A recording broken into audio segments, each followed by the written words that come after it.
In today's episode, I want to overcome the problem of what happens when someone leaves your company and you're left trying to remember what files and folders you shared with them.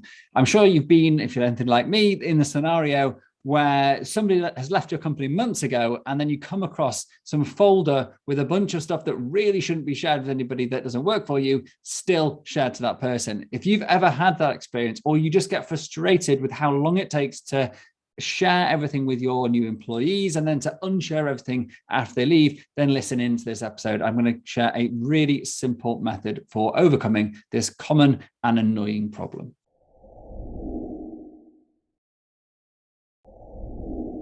So today we're going to rationalize how you share your folders and files with your staff to make it super, super easy for them to be removed or added, depending on if they're leaving or joining the company. We do this using groups. Now, what I'm going to describe here works perfectly well with Microsoft, Google, Dropbox, and probably lots of other things.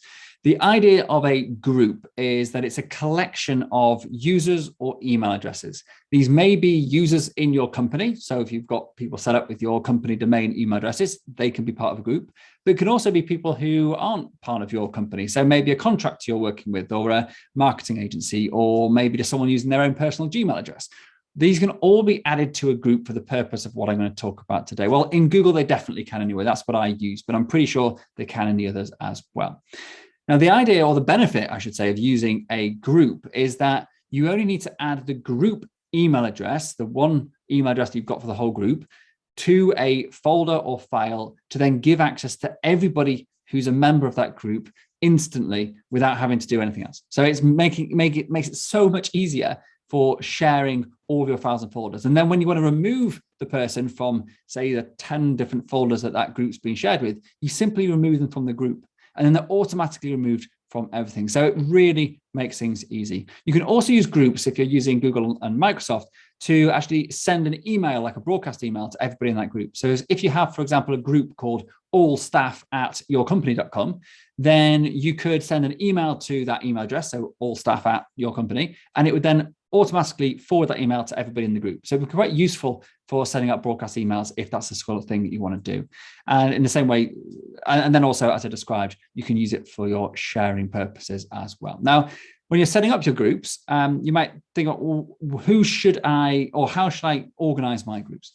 And so the way we do it is we have an all staff group, so allstaff@mycompany.com. And then we also have one for a marketing manager, one for the operations manager, one for our finance manager. Then we have one for our general admin assistants. We have one for our content creators. So any role in your company which requires access to certain files or folders should have a group.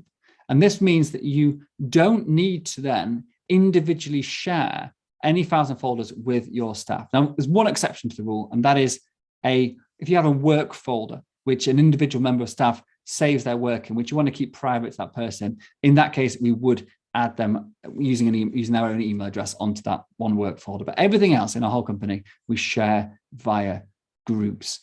So this makes it super easy for two reasons, as I've mentioned. Firstly, when someone new joins the company, all we have to do is look down the list of roles that person is going to undertake when they're working for us and add them to the corresponding groups that we've already set up.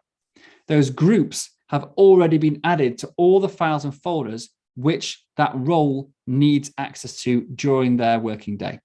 And by then adding that new person to each of the groups, they automatically get all the permissions at the right level for everything they need to do in the whole company without us having to go in and add them individually to any files or folders. And this works exactly the same for shared drives or SharePoint drives as well.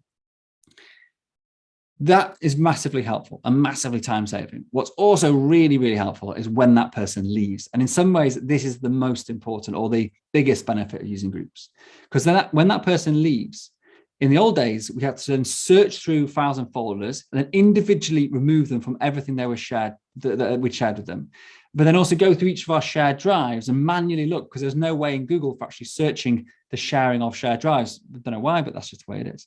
So it was actually quite a big task. It was often done badly. And we end up often with the situation that you'd find a folder or file or a shared drive that somebody was still a party to many weeks or months even after they left, which obviously isn't great for security or if it's sensitive data for GDPR. So using groups simplifies this process. When someone leaves, we just look at our spreadsheet, which we'll talk about in a second, see which groups they're a member of, remove them from those handful of groups, and they are gone. They can't access anything in the company.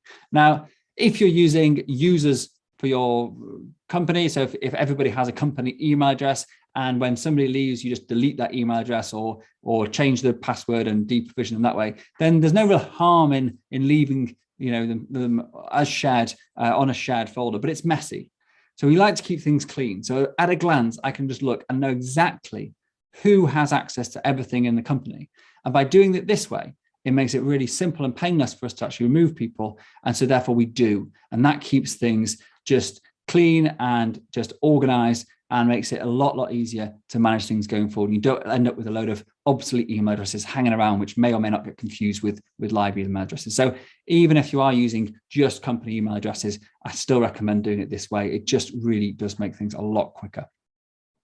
So how we do this on a practical level is, as I described before, I'm not going to repeat myself, but we set up a group for each role, and then we add people to those groups depending on their role in the company. But to get somebody to do this for me, I simply set up a spreadsheet, or my operations manager did, set up a spreadsheet, and we listed across the top in the first row.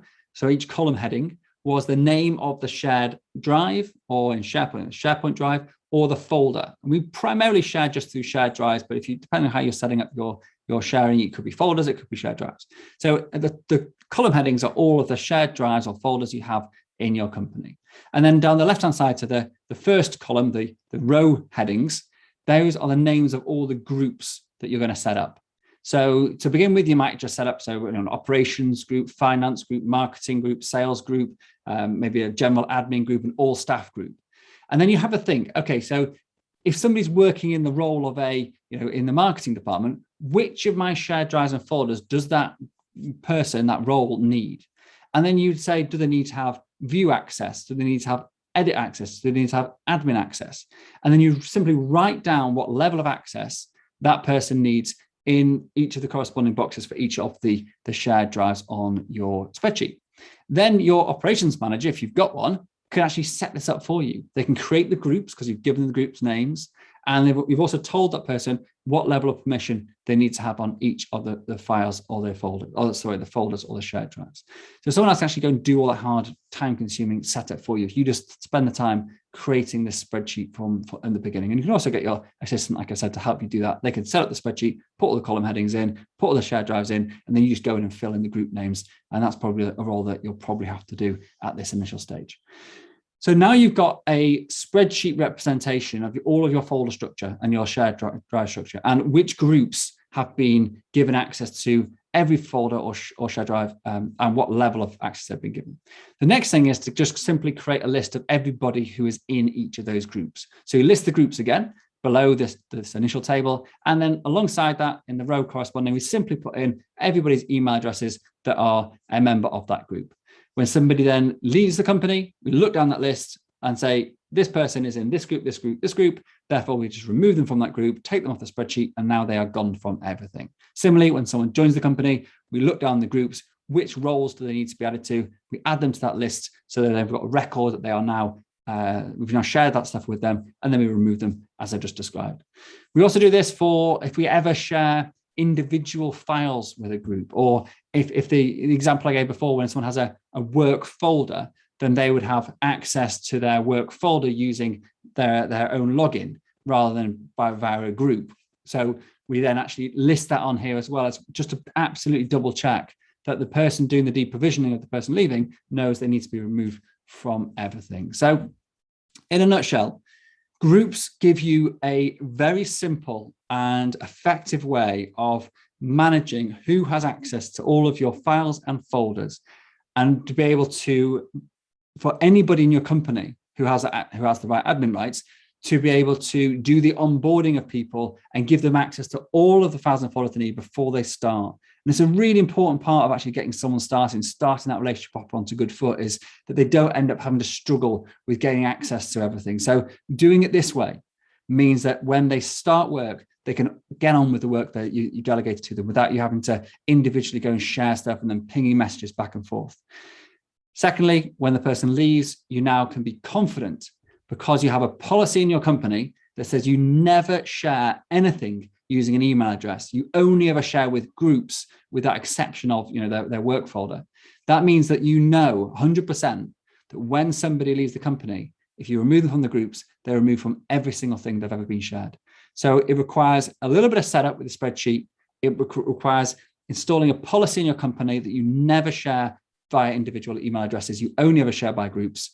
And once you've got those two things in place, it's a simple process of getting your admin, your operations manager, or your admin manager to actually do this for you every time someone comes in or leaves the company. And that's it. You've actually got now total organization of your sharing and using Dropbox, Google, Microsoft, whatever you're using. Use groups. It simplifies life. It makes you more secure, and it makes people feel more welcome when they come into your company because they have access to everything they need from day one. Hopefully that helps. Thanks very much. If you like this episode, please remember to share it, to like it, to review it. Please review it. It means so much to us to get great reviews.